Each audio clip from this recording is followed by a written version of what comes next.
저희들이 한 6개월 동안 이 나라가 여러 가지로 어수선하고 또 혼란스럽고 안정되지 못한 일들이 참 많이 있었습니다.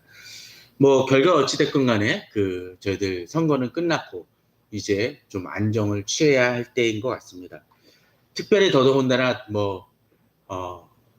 자다 일어나면 아침에 엉뚱하고 좀 생각지도 못했던 일들이 일어나서 사람들이 당황하고 불안해할 때도 많이 있었던 것 같습니다. 근데 어떤 사람이 그런 얘기를 하더라고요. 어느 방송에서 나와서 그런 얘기를 합니다. 그런 어떤 격변적인 일들이 정말 놀라고 사람들이 불안해할 만한 일이 일어났음에도 불구하고 자기가 더 충격을 받은 것은 다른 것이 아니라 출근을 하는데 신호등에 사람들이 다 줄 서 있다는 것입니다. 빨간불에 다 서 있고 파란불이 되니까 다 건너가더라는 겁니다. 그 사람들이 일상적으로 움직이던 일들은 하나도 변화가 없었다라는 것입니다. 사람들은 각자 자기 위치 속에서 자기가 해야 될 건 했다라는 거죠. 대부분의 직장의 사람들은 직장에 출근했을 것이고 학생들도 다 웬만한 경우는 다 학교에 등교했을 것입니다. 또 어떤 사람들은 그 나라가 걱정된다고 밥을 특별히 거르는 사람도 별로 없었을 것입니다. 아마도 제가 생각하기에 통계를 낼 수는 없을지 모르지만 아마도 99%의 모든 사람들은 자기가 먹던 대로 밥을 먹었을 것이고 변화는 없었을 것입니다. 일상의 힘이라는 것은 참 중요한 것 같습니다. 세상이 아무리 혼란스럽고 어지럽다 할지라도 그 일상을 지켜나가는 것은 중요한 일인 것 같습니다. 그런 사람들로 인해서 이 나라는 지켜집니다. 교회나 국가도 다 마찬가지인 것 같습니다. 어떤 일이 크게 벌어졌을 때 목소리를 막 높이는 사람이 있습니다. 그런 사람이 필요합니다. 어떤 것은 바로 잡아야겠죠. 그런데 그 속에서도 또 중요한 역할을 하는 사람들이 있습니다. 교회는 그 속에서도 예배를 나오고 기도하고 말씀을 읽는 그런 사람들입니다. 나라도 마찬가지인 것 같습니다. 지켜야 할 것을 지켜나가는 사람들이 있을 때 진정 그 일상은 회복이 되어지고 또 그렇게 일상을 지켜나가는 사람이 그 나라를 지키고 또 자기 자신을 지키는 것 같습니다. 그 얘기를 듣다가 갑자기 그런 생각도 들었습니다. 한강을 한번 생각해 보십시오. 한강의 물이 어느 순간 어느 날 지금까지 살아오면서 그 인생이 짧건 길건 간에 그 한강물이 멈췄던 것을 보신 적이 있습니까? 없으실 겁니다. 아니 없죠. 당연히 없습니다. 차라리 청계천이라든지 작은 개울은 물이 끊겨가지고 말릴 때는 있지만 폭우가 오건 눈이 오건 간에 또 심지어 그 한파가 몰아쳐서 한강물이 언다 할지라도 그 밑으로 어떻게 물은 흐르고 있습니다. 삶이 그런 것 같습니다. 개울과 한강의 차이는 뭘까요? 결국은 수량의 차이일 것입니다. 또 그 공급원, 그 물이 수원이 어떠냐에 따라서 물이 계속 흐르느냐 안 흐르느냐 하는 것이 결정되어질 것입니다. 저는 이렇게 혼란의 시기 속에서 또 이렇게 새롭게 출발을 했지만 그 출발점마저도 실질적으로 과연 일이 제대로 될지 안 될지는 아무도 알 수 없습니다. 우리 의지와 상관없이 많이 벌어지는 일들 속에서 진정으로 평안을 누리며 그 삶을 유지할 수 있는 힘을 우리들이 누려야겠지만 그 무엇보다도 누가? 바로 그리스도인으로서 우리들은 가져야 될 것입니다. 특별히 하나님을 믿고 하나님을 의뢰하는 사람이 그렇게 삶을 유지할 수 있는 근거가 무엇인지 오늘 시편 65편 말씀을 통해서 좀 묵상해 봤으면 합니다. 시편 65편 이 말씀은 1절에서 13절까지인데 오늘 말씀을 보게 되면 제가 제목을 주의 뜰에 살게 하신 사람이라고 제목을 잡아봤습니다. 특별히 이 구절은 4절에 나옵니다. 주께서 택하시고 가까이 오게 하사 주의 뜰에 살게 하신 사람은 복이 있나이다 라고 되어 있습니다. 어느 사람이 복이 있다고요? 주의 뜰에 살게 하신 사람입니다. 가끔 이렇게 어디 길거리를 가다가 골목길 같은 데 가다 보면 좀 글자 그대로 부잣집 같은 집을 보신 적이 있으시죠? 그런 집 보시면 어떻습니까? 높은 담장과 넓은 잔디밭과 그런 것이 있습니다. 근데 주변에서 막 여러 가지 사건이 벌어지고 무슨 일이 벌어지더라도 그 안은 좀 잠잠한 것 같습니다. 그죠? 거기서 뭐 별다른 일이 일어날 것도 없고 또 옆에서 막 뭐 사람들이 시끄럽게 싸운다 할지라도 그 안에서는 그냥 자기가 즐기고 싶은 것을 즐깁니다. 그 이유가 뭘까요? 안전한 곳에 있기 때문입니다. 지금은 청와대가 개방이 되어져서 이렇게 막 사람들이 드나드는 일로 막무하지만 예전에 어땠나요? 그 뜰에는 아무도 쉽게 들어가지 못합니다. 허락된 사람만이 들어갑니다. 그 속에서 사람들은 평안을 느낄 것이고 조용함과 그저 고요를 느낄 것입니다. 그런데 어떤 사람이 복이 있다고 오늘 본문은 되어 있습니까? 주의 뜰에 살게 하신 사람입니다. 주의 뜰에 거하는 사람이 복이 있다고 되어 있습니다. 그런 사람이 누굽니까? 바로 우리들이죠. 오늘 본문은 바로 주의 뜰에 살게 하신 사람이 복을 받고 또 왜 복을 받는지를 보여줍니다. 1절입니다. 1절에 보면 이렇게 나오죠. 하나님이여 찬송이 시온에서 주를 기다리오며 사람의 서원을 주께 이행하리이다. 우리는 하나님을 하나님이라고 부릅니다. 또 어떻게 해요? 찬송이 시온에서 주를 기다리오며 주님은 찬송을 받으실 만한 분이시라는 것이죠. 그리고 그 찬송은 누구에게서 나옵니까? 시온에서 나오고 또 그 시온은 주의 뜰에 살게 하신 우리들 또 천사들과 함께 우리가 주님을 찬양하게 됩니다. 우리는 그런 특권이 주어진 사람들입니다. 매번 얘기를 드리지만 아버지를 아버지로 부를 수 있는 사람은 그 부모의 자녀일 뿐입니다. 다른 사람이 그렇게 부르면 이상한 것이죠. 아내와 남편과 아내 관계도 마찬가지죠. 어떤 사람이 다른 사람에게 자기라고 부른다면 그 다음은 싸움이 날 겁니다. 자격이 있는 사람만이 부를 수 있습니다. 이 시대는 자격 없는 사람이 상대방에게 어떨 때는 그 권한이 없는 사람에게 지도자를 부르고 또 어떤 사람에게는 그 문제를 일으키는 것이 되어지니까 혼란이 일어나는 것입니다. 그러나 우리는 분명 하나님을 하나님으로 부를 수가 있습니다. 왜? 주의 뜰에 우리가 살고 있기 때문이라는 것이죠. 자, 그렇다면 이렇게 주의 뜰에 사는 사람들이 가지는 특권과 그 연유, 그 근거가 무엇인지를 본문 속에서 살펴보았으면 합니다. 2절은 이렇게 되어 있습니다. 기도를 들으시는 주여 모든 육체가 주께 나아오리다 라고 되어 있습니다. 자, 먼저 우리들이 주의 뜰에 거하는 사람이 할 수 있는 일이 있습니다. 뭡니까? 기도를 주께서 들으신다는 것입니다. 그렇습니다. 우리는 주께 기도 드릴 때 그 기도를 들으시는 분이십니다. 전에도 그런 비슷한 얘기를 했지만 사람에게 있어서 특권이 어떤 유명한 사람하고의 특권과 관계를 제일 잘 보여주는 것이 뭘까요? 전화번호 아느냐 모르냐. 또 전화번호를 아는데 그 전화를 걸었을 때 받느냐 하는 것이겠죠.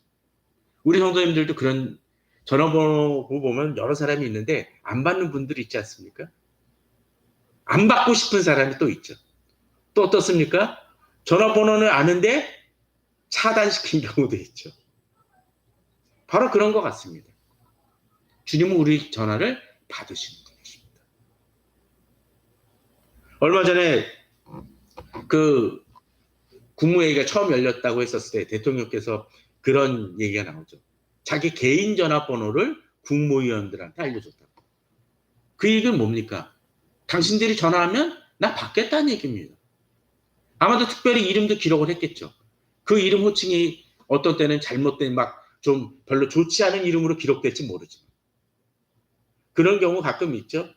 그 부부 사이 안 좋으면 뭐라고 돼 있습니까? 좋은 관계 때는 나의 사랑이라고 뭐 그렇게 기록이 되겠지만 관계가 안 좋은 사람은 뭐라고 왼수라고 기록된다고 그렇게도 얘기를 하지만 주님은 우리의 기도를 들으시는 분이십니다. 여기에 우리의 당당함이 있습니다. 우리의 특권이 있습니다. 그런데 본문은 좀 독특한 표현을 쓰고 있습니다. 그 들으시는 주여하고 뭐라고 되어 있나요? 모든 육체가 죽게 나으리다. 이런 두 가지 측면이 있을 수 있을 것입니다. 주님의 통치 영역은 어디? 모든 육체에게 속한다는 것입니다. 또 역으로 모든 육체가 죽게 나온다는 건 무엇입니까? 그 모든 사람이 어떤 사람도 예외 없이 주님께 나올 수 있는 그 여지는 열려 있다라는 거예요. 실제로 나오느냐 안 나오느냐는 두 번째 문제죠. 이것은 중요한 부분을 얘기합니다. 내가 자격이 있어서 하나님 앞에 나온 것이 아니라는 거예요. 이 세상 사람들이 자주 착각하는 게 그런 게 있는 것 같습니다. 구원은 은혜다라고 얘기하고 하나님의 선물이라고 얘기하지만 대부분의 사람들이 저 사람보다는 내가 낫다고 생각하는 경우들이 많습니다. 아닙니다. 본문은 분명히 얘기합니다. 모든 육체가 죽게 나올 수 있다는 거죠. 실제로 나오냐 나오지 않느냐의 문제입니다. 그리고 그 관계를 맺느냐 안 맺느냐는 사람인 거죠. 아무리 전화번호를 알고 있다 할지라도 유명한 사람을 알고 있고 나를 도울 수 있는 사람의 번호를 알고 있다 할지라도 그 사람한테 전화 안 걸면 뭐합니까? 다 엉터리예요. 그런데 한 가지 은혜가 있죠. 주님이 내게 전화를 걸어주시기도 한다는 겁니다. 아니 걸어주시죠. 그게 바로 은혜입니다. 자 그런데 이제 3절은 또 독특한 표현을 좀 쓰고 있습니다. 죄악이 나를 이겨싸우니 우리의 허물을 주께서 사시리이다. 이건 어떤 것입니까? 비록 주께서 나를 택하시고 나를 은혜로 구원하셨지만 또 내가 전화를 걸 수 있는 특권도 가졌지만 살다 보면 꼭 그런가요? 죄악이 나를 이겨싸우니 라고 되어 있습니다. 그럼 뭡니까? 내가 넘어지기도 한다는 것입니다. 하나님을 찾고 하나님 앞에 백성이라고 하지만 그렇지 못할 때도 있다라는 것입니다. 사람의 인생이 그런 것 같습니다. 어떤 사람이 지도자로 서건 간에 또는 어떤 사람이 그 인생 역정을 보게 되면 정말로 그 사람의 모든 인생을 다 까발리고 하나하나 추적했을 때 요새같이 인터넷 댓글이라든지 그 사람의 신상털이를 하게 됐을 때 정말로 신상털이를 하면 살아남을 수 있는 사람은 몇이나 될까요? 아마 거의 없지 않을까요? 물론 그 사람이 그에 준하는 처벌을 받느냐 안 받느냐고 또 그 대차대치표를 따져서 이 사람은 그래도 흑자 인생을 살았다 적자 인생을 살았다를 다 떠나서 이 시대는 조그만 티끌 같은 것 갖고도 주자비를 하고 그 사람의 인생을 아주 그냥 망가뜨리고 다 무시하는 경향들이 종종 있곤 하지 않습니까? 그래도 슬퍼하고 또 미안하다고 얘기하는 사람들은 양심이라도 있는 사람, 양심 없는 사람은 버팅기죠. 하나님 앞에서 우리도 마찬가지입니다. 넘어지고 실패합니다. 성경에 나오는 많은 믿음의 조상들을 생각해 보십시오. 그들이 과연 다 떳떳하게 살았습니까? 아니에요. 아브라함이 믿음의 조상이라고 하지만 항상 순전하게 올바르게 살았습니까? 아니에요. 다윗도 마찬가지 아닙니까? 베드로도 넘어짐에 있었습니다. 바울도 그러했습니다. 그것이 우리들의 인간의 모습입니다. 죄악이 나를 이긴 것 같고 실패한 것 같고 끝장난 것 같을 때가 있습니다. 그런데 본문은 뭐라고 되어 있습니까? 우리의 허물을 주께서 사시리이다. 그 근거가 뭘까요? 바로 2절 때문일 것 같습니다. 기도를 들으시는 주가 계시기 때문입니다. 그 주님께서 어떻게 해요? 우리 허물을 사하여 주신다는 것입니다. 사람이 나를 용서하진 않는다 할지라도 하나님이 나를 용서해 주신다. 물론 이것은 뻔뻔하고 다른 사람한테 잘못한 것에 대해서 난 하나님 용서해 줬으니까 난 됐어라고 얘기하라는 의미가 아니라 하나님이 나를 품어주시고 건져주시겠다는 그 믿음이 있다는 것입니다. 마치 그런 것 같습니다. 앞서 기도를 들으시는 주여 했었을 때 우리가 일방적으로 주님께만 전화드리는 것이 아니라 우리가 전화조차도 주님께 기도조차도 드리기 힘든 그 상황 속에서 누가 내게 전화를 걸어줘요? 하나님이 내게 전화를 걸어준다는 것입니다. 우리 어떤 때 정말로 빚이 많고 어떤 때 어려움이 있어서 도저히 내가 문제를 해결할 수 없을 때, 정말로 나를 그 사람한테 전화하면 나를 도울 것을 알매도 불구하고 너무나 미안해서 전화를 못 거는 경우들이 솔직히 있지 않습니까? 근데 그 사람이 알아서 전화를 해주고 나를 도와주겠다 하면 얼마나 고맙겠습니까? 그런데 우리 하나님이 내게 그런 마음으로 전화해 주시고 내 응답하시고 나를 용서해 주시는 분이시라는 것입니다. 주의 뜰에 사는 사람의 특권이 바로 여기 있습니다. 또한 본문은 이제 4절 앞서 보았던 주의 뜰에 살게 하신 사람에 대한 이야기가 등장을 합니다. 자, 그런데 주의 뜰에 사는 사람이죠. 그죠? 정확합니까? 주의 뜰에 사는 사람입니까? 아니죠. 주의 뜰에 살게 하신 사람입니다. 내가 문 열고 들어가서 나 이제부터 여기 살 거야가 아니라 내가 자격이 없음에도 불구하고 나를 이끄셨다라는 거예요. 권한이 없었는데. 자, 본문은 그래서 주의 뜰에 살게 하신 사람에게 붙는 앞에 수식어들을 한번 봅시다. 이 사람의 복이 있는데, 자, 처음에 뭐죠? 주께서 택하셨다라고 되어 있습니다. 그렇습니다. 어떤 특권이나 자격이 있어서가 아니라 주께서 택하셔가지고 자격이 생긴 거예요. 이거 너무나 복된 일 아닙니까? 너 이제부터 하나님의 백성이야. 나를 택하셨습니다. 그래서 나의 신분이 달라집니다. 근데 그런 경우가 있겠죠. 만약 이런 것입니다. 어느 교도소에서 평생 무기징역을 살아야 될 사람이 어느 날 사면을 받았습니다. 택함을 받았죠. 그래서 나왔습니다. 교도소에서 나왔어요. 그런데 나오기만 했다면 얼마나 사실 이 사람은 아무 생계가 없겠습니까? 그냥 어떻게 살아야 될지 고민이 될 것이고 막막할 것입니다. 주께서 나를 용서하셨다는 것 어쩌면 그런 의미로 그쳐버릴 수도 있습니다. 근데 본문은 어떻게 되어 있나요? 가까이 오게 하사라고 되어 있습니다. 주의 곁으로 나오게 하십니다. 그래서 사면해 준 그 지도자가 거기서 멈추는 것이 아니라 그냥 명단에서 여기 한 8,000명 되는 사람 중에 이 무기징역자도 한번 두세 명 낍시다라고 결제 내린 정도가 아니라 불러준다는 거예요. 가까이 오게 한다는 거죠. 그런데 가까이 오게는 했는데 그 집 바깥에 그냥 바깥에만 서 있게 합니다. 그럼 어떡하나요? 역시 별로 나아질 게 없습니다.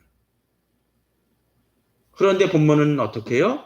가까이 오게 하시고 그 다음에 어떻게 해요? 울타리를 넘어서 주의 뜰에 살게 하신 사람이라고 되어 있습니다. 주도권이 누구에게 있습니까? 하나님에게 있습니다. 택하시고 가까이 오게 하시고 주의 뜰에 살게 하신 사람, 그런 사람은 복이 있다라고 되어 있습니다. 내가 복을 쟁취한 것입니까? 아닙니다. 하나님이 우리에게 이러한 복을 주신 것입니다. 진정 하나님의 사람들은 바로 내게 주어진 이러한 그 구원의 과정과 은혜의 과정과 그 복을 깨달아 아는 사람들입니다. 우리가 얼마나 그 복을 누리고 사는지. 우리가 전화를 걸면 주님이 받으시는 분이고 나를 응답하시고 내가 자격이 없고 너무나 낙제점임에도 불구하고 나의 죄를 용서하시는 하나님이시라는 것을 깨달을 때 우리는 복이 있는 사람들입니다. 그런데 그 복은 또 어떤 것입니까? 본문을 보십시오. 뒤에 우리가 주의 집, 곧 주의 성전의 아름다움으로 만족하리이다. 이 시대에 다들 집에 들어가려고 다들 이렇게 새로운 집 얻으려고 많이 얘기합니다. 그래서 막 청약도 하고 있고 좋은 아파트 살려고 많이 돈도 모읍니다. 그런데 만약 어떤 사람이 그의 집에 들어가긴 했는데 그저 그냥 문 잠그는 것만 알고 그저 그 집에서 그냥 잠만 자고 밥만 해먹는 사람이 있다라면 우리는 그 사람을 저 큰 집에 좋은 집에 못하러 들어갔나 할지 모릅니다. 어떻게 해야 될까요? 그 집에 좋은 집을 다 누릴 수 있어야 되겠죠. 난방이 AI로 잘 관리가 되면 그것도 활용해야 될 것입니다. 또 요새는 그런 집들도 있죠. 아파트에 보게 되면 아파트 단지 내에 무슨 뭐 조식을 제공하는 곳도 있다고 합니다. 그죠? 그러면 거기 가서 이용도 하면 될 겁니다. 더더군다나 누가 다 금액을 내준다면 정말 땡큐죠. 피트니스 클럽이 있다라면 그것도 이용해야 될 것입니다. 저는 잘 몰랐었는데 그런 것도 있더라고요. 어느 아파트 단지 동에 보게 되면은 게스트룸이 있는 곳도 있습니다. 자기 집이 아니고 딴 곳에 아파트 하나처럼 그 오피스텔이 돼 있어가지고 거기는 게스트를 모실 수 있는 그런 곳도 있는 곳도 있다고 합니다. 그런 것도 알면 활용해야겠죠. 집에서 복닥복닥 그런 사생활을 공개하기 싫은 사람은 그런 것도 방법일 것입니다. 본문은 얘기합니다. 우리가 주의 집, 곧 주의 성전의 아름다움으로 만족하리이다. 저는 우리 성도님들이 하나님의 성전의 아름다움, 주의 나라의 아름다움을 얼마나 느끼며 사는지를 돌아보시기 바랍니다. 언제든지 주님이 나를 만나주시고 같이 살고 있기에 주께서 주시는 복을 누릴 수 있는 우리 성도님들 되기를 바랍니다. 그럴 때 정말로 주님이 우리에게 부으시는 놀라운 일들을 경험하는 우리 성도님들이 될 것입니다. 자, 그래서 5절은 또한 이렇게 얘기합니다. 우리 구원의 하나님이시여 땅의 모든 끝과 먼 바다에 있는 자가 의지할 주께서 의를 따라 엄위하신 일로 우리에게 응답하시리이다. 바로 이 하나님은 구원의 하나님이시죠. 나를 책임지신 하나님이시죠. 그런데 사실은 그 뒤에 얘기는 좀 헷갈립니다. 뭔 얘기인지 좀 잘 뭐라 그럴까요? 잘 이해가 안 되는 부분이 있을 수 있는데 세 번역을 보면 이렇게 되어 있습니다. 주님께서 그 놀라운 행적으로 정의를 세우시며 우리에게 응답하여 주심으로 땅 끝까지 먼 바다 끝까지 모든 사람이 주님을 의지합니다라고 되어 있습니다. 어떤 사람들이요? 땅 끝까지 먼 바다 끝까지 모든 사람이 주님을 의지한다는 얘기예요. 이 얘기는 어떤 것일까요? 우리가 주의 뜰에 살게 하신 사람이지만 지금 우리는 어떻습니까? 각자의 영역 속에서 살고 있습니다. 그런데 우리는 그냥 주의 뜰에 살게 하신 사람, 곧 교회에 와야 은혜를 받는다고 생각을 하지만 주님의 모든 통치 영역이기 때문에 지금 내가 거하는 곳이 어떤 곳이에요? 지난 시간에도 우리가 한번 보았었죠. 성소라고 얘기했고 광야에 있고 또 침소가 다 어떻게 해요? 주님을 만나는 곳이었던 것처럼 우리는 지금 내가 살고 있는 이 현장이 어떤 곳입니까? 다 주의 뜰에 살고 있는 것이 된다는 것입니다. 그 사람이 어디? 땅 끝까지 먼 바다 끝까지 어디 있건 간에 그 모든 사람이 주를 의지하고 나아갈 수 있다라는 것입니다. 마치 그런 것입니다. 대사관이 어떻습니까? 각 대사관은 어떤 것입니까?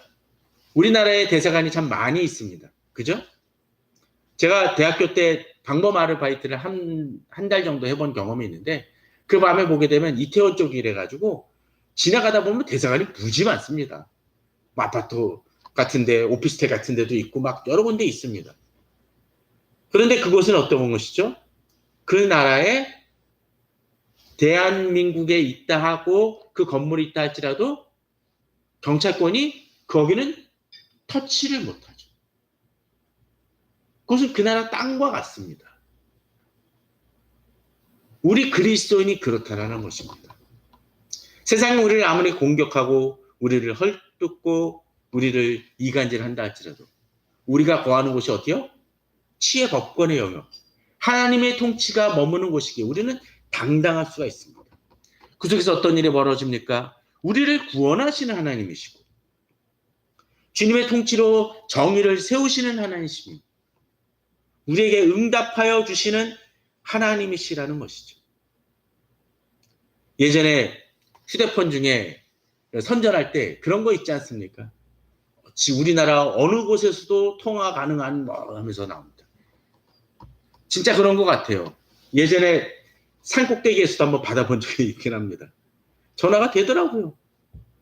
물론 우리나라 오지에 또 안 하는, 임하지 못하는 데가 있긴 하겠지만, 그러게 여러 가지 통신사들은 뭐 합니까? 기지국을 여러 군데 설립하면서 이루어지게 하려고 합니다. 또 모자르면 어떡합니까? 임시로라도 세우죠. 우리 기도가 그렇다라는 것입니다. 영화 같은 데 보면 전화가 안 되고 이런 곳이 하면 뭐 합니까? 위성 전화라도 사용해가지고 전화를 걸게 합니다. 우리가 바로 그러한 사람들이라는 것입니다. 카드도 마찬가지죠. 그냥 일반 카드가 있고 또 뭐 있습니까? 뭐 마스터 카드 같은 있지 않습니까? 그건 어디 가서 쓰죠? 해외 곳곳에서도 사용되죠. 천국 마스터 카드가 우리에게 있다라는 것이고, 천국 위성 전화가 우리에겐 있다라는 것입니다. 그러기에 우리는 어느 곳에 있든지 주께서 나와 함께 하시고 주의 나라의 백성이라는 것을 잊지 말고 나아가야 될 것입니다. 그런데 그 하나님은 어떤 하나님이십니까? 오늘 본문은 6절에서 10절 사이에 바로 이런 얘기를 해줍니다. 주는 주의 힘으로 산을 세우시며 권능으로 띠를 뜨시며 바다의 설렘과 물결의 흔들림과 만민의 소요까지 진정하시나이다.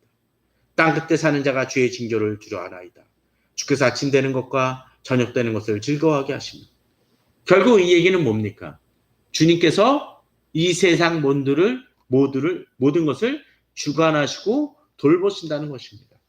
그런데 그 통치 영역 속에서는 뭐도 있습니까? 전 7절이 참 인상적이었습니다. 그 뒤에 앞부분에 먼저 바다의 설렘과 물결의 흔들림, 이건 뭐 자연 만물이니까 이해가 되지만 뒤는 뭐라고 되어 있습니까? 만민의 소요까지 진정하시나이다. 세상의 시위 같은 거나 혼란도 잠재우시는 하나님이시라는 거죠. 그러게 우리가 어떤 때는 우리나라에 어떤 혼란이 있다면 그것을 위해서 기도해야 될 것이고, 또 어떤 것입니까? 세상에 어떤 전쟁이 있다면 그것을 위해서 기도하십시오. 저는 가끔 그런 생각이 듭니다. 어떤 때 우리나라가 저쪽에 심각한 문제가 있을 때 진정되는 거 보면은, 이거 내가 기도해서 응답이다. 지금 자긍감을 가지십시오. 혹시 못된 지도자 있습니까? 하나님의 공에 벗어난 지도자 있습니까? 문제를 지키는 범죄자가 있습니까? 기도하십시오. 1차적으로는 그가 회개하기를 기도해야겠지만, 회개하지 않는다면 주님 벼락이라도 내려주십시오. 기도하십시오. 물론 제가 더 못되면 저한테 벼락이 먼저 떨어질 수도 있긴 하겠지만 우리는 기도해야 됩니다. 왜? 우리는 이 모든 세상을 주관하는 이들이기 때문에. 그런 하나님의 우리의 일상사를 돌보십니다. 특별히 9절 10절은 더 인상적입니다. 아까 8절에서는 아침과 낮을 주관하셨다면 9절 10절을 보십시오. 땅을 돌보사 물을 대어 심히 윤택하게 하시며 하나님의 강에 물이 가득하게 하시고 이같이 땅을 예비하신 후에 그들에게 곡식을 주시나이다. 주께서 밭고랑에 물을 넉넉히 대사 그 이랑을 평평하게 하시며 또 담비로 부드럽게 하시고 그 싹에 복을 주시나이다. 뭡니까 이게? 농사 짓는 사람이 자기가 농사를 짓는데 자기가 농사를 짓는 것도 있지만 누가 어떻게 해요? 하나님이 그 농사가 잘 되도록 책임져 주신다는 것입니다. 그런 것 같아요. 우리가 장사를 하고 우리가 사업을 하고 우리가 무슨 일을 행하지만 그 일을 누가 주장? 하나님이 주장. 만물을 주관하시는 하나님이 어떻게 해요? 다 이 일을 주장하신다는 것입니다. 나의 사소한 일들마저도. 예전에 키다리 아저씨라는 소설이 있지 않았습니까? 그 키다리 아저씨는 그 소설의 주인공이 어떤 일이 생길 때마다 그 뒤에서 해결해주는 해결사의 역할을 해주곤 했습니다. 그저 어떤 문제가 생길 때 해결해주는 일들이지만 주님은 나의 일상사를 주장하시고 돌보시는 하나님이시라는 거죠. 그래서 어떤 때 내가 지하철에서 너무 힘들 때는 주님 좀 쉴 수 있는 영역을 주십시오. 또 어떤 때 너무 장사가 안 될 때는 주님이 불경기를 이길 수 있는 힘을 주시옵소서라고, 또 질병이 있을 때도 이것을 잘 감당하고 풀어갈 수 있게 해달라고 기도할 수 있어야 될 것입니다. 주님이 나를 주장하신다는 그 믿음. 그것을 통해서 우리는 승리할 수 있다라는 것이죠. 그러기에 본문은 11절 13절에 풍성하고 풍요로운 모습을 보여줍니다.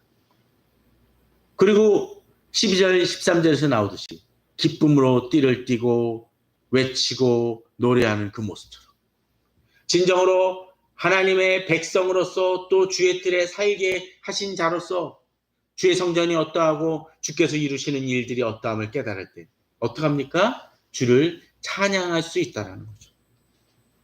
제가 가끔씩 이야기를 드리지만 우리 성도님들이 가끔씩은 주께 간구하는 기도 제목만이 아니라 감사의 기도 제목들을 좀 구체적으로 했으면 합니다.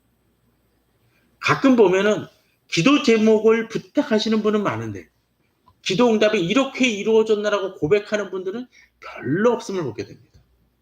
그게 뭘까요? 감사할 줄 모르는 거죠. 헌금에서도 가끔 그럴 필요가 있습니다. 돈 1,000원이라 할지라도 어떤 때 감사헌금을 내는 것도 중요할 것 같습니다. 그냥 의례적인 것이 아니라 주께서 이런 일을 이루게 하심을 감사합니다라고. 그럴 때 진정으로 주의 뜰에 살게 하신 사람으로서 주의 영광을 목도하는 사람이 될 것입니다.